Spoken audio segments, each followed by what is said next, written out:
السلام عليكم ورحمة الله وبركاته. ازيكم حبايبي؟ عاملين ايه؟ يا رب تكونوا في احسن صحة واحسن حال، وربنا يجعل ايامكم كلها صحة وسعادة وسلامة وراحة بال يا رب العالمين. النهاردة بقى معانا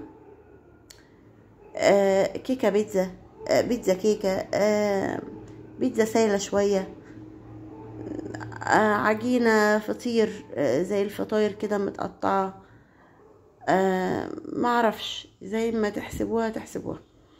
المهم ان هي حلوة قوي برعاية بواقي المطبخ، جميلة جدا وسريعة جدا وما خدتش مني اي وقت.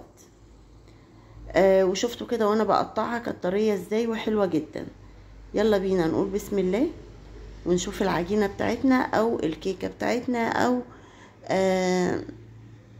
الفطيرة بتاعتنا اتعملت ازاي. معايا كوباية من الزيت، وكمان هضيف عليها كوباية من الحليب.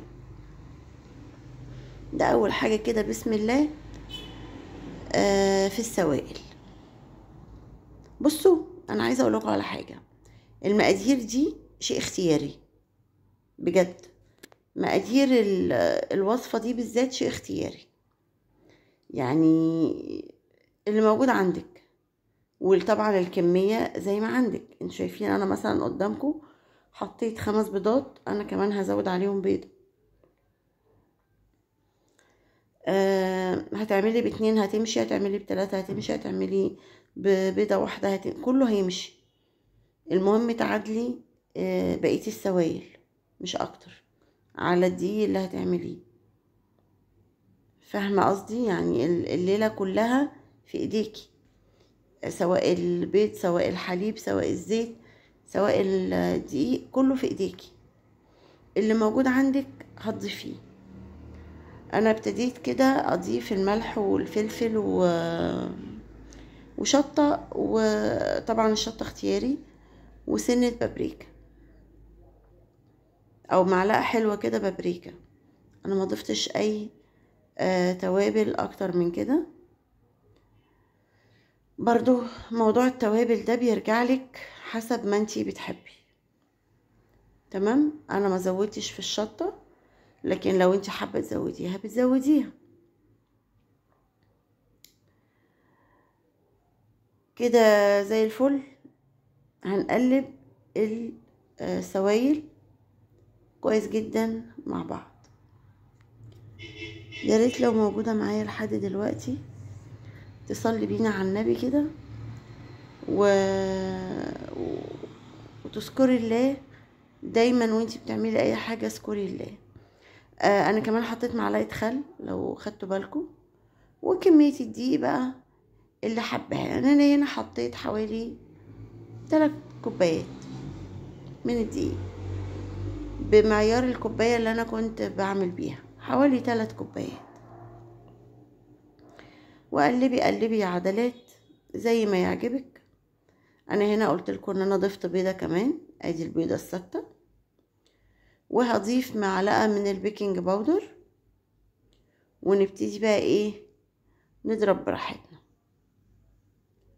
وانا وانت والميدان واسع. بس البيكنج باودر انا ضفته بعد ما ضربت بالهاند بلندر. لو مش عندك هاند بلندر قلبي بالشوكة عادي جدا هتتقلب. قلبي بويسك ويا سلام تبقي غنية وبنت حلال عادي برضو. كله شغال. اضربيهم في الخلاط وخرجيهم تاني، مفيش مشكلة. كله حلو يا ام الهنا، كله هيمشي. واوعي توقفي نفسك على اي حاجة في المطبخ، سواء آلة سواء أكلة سواء اي حاجة. زي ما قلت لكم دي معلقة البيكنج باودر اللي انا حطيتها. تمام، قولوا تمام. هنبتدي بقى نضيف الايه الحبشتكنات بتاعتنا، بواقي التلاجة. كل اللي موجود في التلاجة عندك حطيه، ان شاء الله يكون عندك حتى سجق حطيه.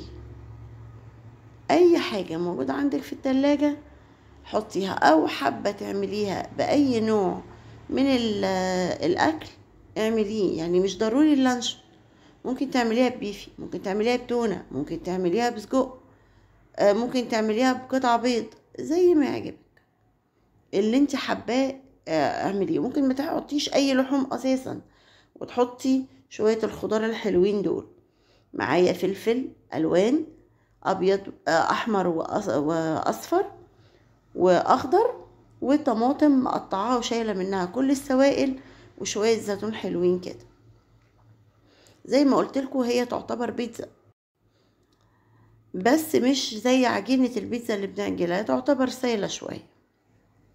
وهنقلب الحبشتكنات دي كلها مع بعضيها، وتقلبيهم كويس جدا جدا جدا، ونبتدي نضيفها في الصينيه. حطيتي اللايك يا عدلات ولا ما حطيتيش؟ حطي اللايك يا عدلات، حطي اللايك وانزلي اكتبي كلمة حلوة كده تحت الفيديو عشان نحب بعضينا. يلا، هنا انا جبت الصينية دي مقاس 30 في 25. فبعد ما صبيت فيها انا حسيت انها كتير على الصينية. انا حطيت الاول معلقتين زيت حلوين كده، ودهنت بيهم الصينية كلها.